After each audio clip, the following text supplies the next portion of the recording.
Les 4 Fantastiques, premier pas. Un reboot que tous les fans de Marvel attendaient depuis longtemps et qui arrive enfin cet été, sorti le 23 juillet.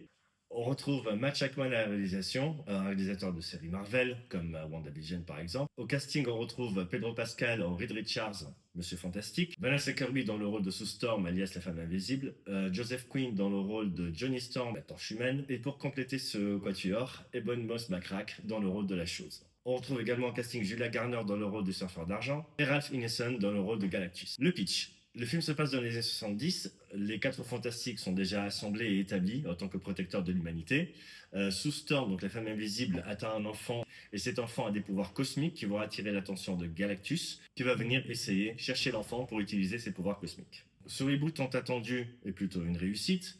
Les effets spéciaux sont assez extraordinaires. On n'a pas vu des effets spéciaux aussi réussis dans un film Marvel depuis un petit moment. La chimie entre les acteurs est palpable. On sent vraiment qu'ils sont amusés à tourner ce film. À noter aussi l'apparition d'un très grand acteur pour la première fois dans un film Marvel, dans un rôle tenu secret jusque-là, mais vous allez pouvoir le découvrir en regardant le film. Les scènes d'action sont plutôt réussies. Beaucoup moins de coupes, comme on aurait pu le voir dans les derniers films Marvel, où on arrive enfin à comprendre un petit peu ce qui se passe. Des décors 70s très séduisants et qui contrastent bien avec le côté un peu super-héros. Ces effets spéciaux ont été supervisés par Andy Serkis, maître absolu en la matière, Monsieur Gollum, la planète des singes et tellement d'autres, qui a travaillé sur ce film pour essayer de donner un maximum de réalisme à ce personnage de la chose. Un très bon score de Michael Giacchino qui arrive à mêler nostalgie et musique de super-héros, qui est assez planant, qui fonctionne extrêmement bien. Marvel fait un vrai effort pour réhabiliter les 4 Fantastiques et leur donner un peu l'univers qu'ils méritent, même s'ils essaient aussi de rebooter un peu la timeline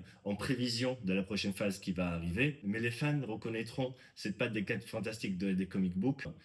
En somme, un très bon film d'action. C'est un Marvel Plus quand on compare aux dernières réalisations, que ce soit au cinéma ou en série télé. C'est un peu le haut du panier et l'un des meilleurs Marvel qui nous a été donné de regarder récemment. Restez bien jusqu'à la fin, il y a une petite scène post-générique qui est assez intéressante et qui donne le ton pour la prochaine phase. Si vous avez un peu de temps ce week-end et que vous aimez l'univers de Marvel, ce film est pour vous.